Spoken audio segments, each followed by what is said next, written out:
The situation shown in figure, all the surfaces are frictionless and the string and the pulley are light. Find the magnitude of the acceleration of the two blocks. बच्चों हमें दोनों block का जो magnitude है acceleration का वो find करके बताना है। चलो अच्छी बात है। 3 4 5 आप जो ये एक ट्राइंगल देख रहे हैं बच्चों, उसमें साइड 3 4 5 दे रखा है। ये एक राइट एंगल ट्राइंगल है इनफैक्ट बच्चों, ठीक है। ये क्या है? एक राइट एंगल ट्राइंगल है। आइए 1 केजी और 1 केजी दोनों 1 केजी का अगर हम फ्री बॉडी डायग्राम बनाते हैं बच्चों, तो यहाँ पे टेंशन सेम स्ट्रिंग है, आइडियल स्ट्रिंग है, मासलेस है, स्ट्रिंग इनएक्सटेंजिबल है, तो हर जगह पे क्या होगा? टेंशन टी ही होगा, ठीक है, अच्छी बात है। इस 1 केजी पे एक फोर्स लगेगा m into G sine theta.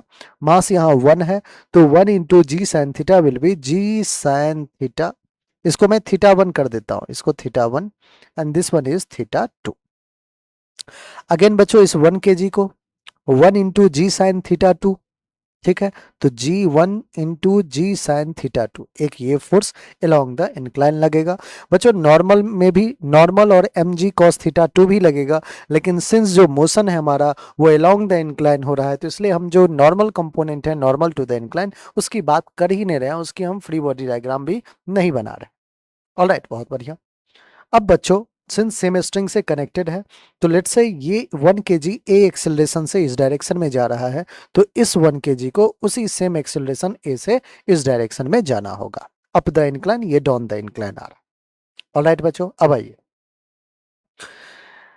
बच्चों हमें फ्री बॉडी डायग्राम बनाने के बाद डायनामिक्स का इक्वेशन लिखना है। दोनों ब्लॉक के लिए लिखेंगे। पहले अपन आते हैं जो डाउन द इंक्लाइन आ रहा है उसमें।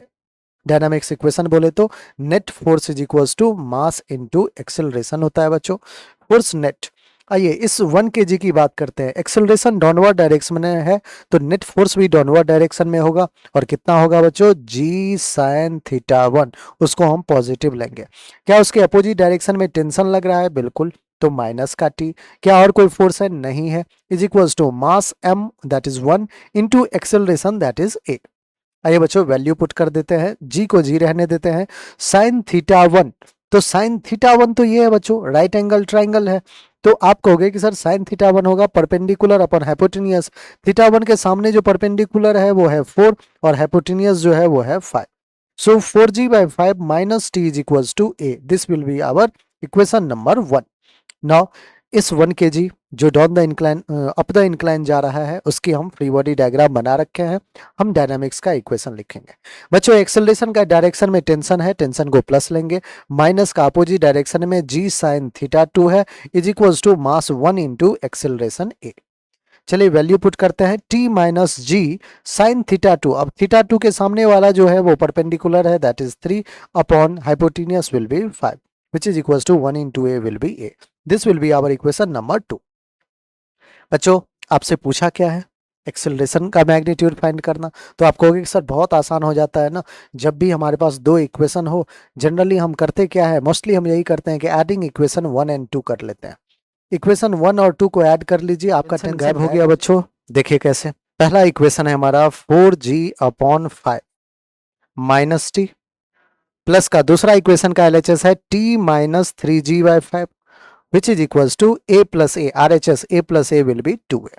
बच्चों minus T plus T cancel out, 4g minus 3g that is g upon 5 is equals to 2a।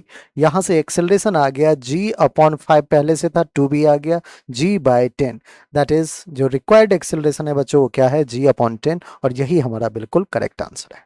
I hope बच्चों आप हर एक स्टेप अच्छे समझ में आ गया होगा आपको, ठीक है। बिगिनर्स के लिए प्रॉब्लम है तो एक बेसिक बिल्डिंग जो है आपका फिजिक्स में अंडरस्टैंडिंग वो यहाँ से बन जाएगा। ऑलराइट, आपको और भी बेहतरीन प्रॉब्लम्स जो है इस चैनल पे मिल जाएगा। आप सब्सक्राइब कीजिए और हर एक प्लेलिस्ट को ढंग से अच्छे से आप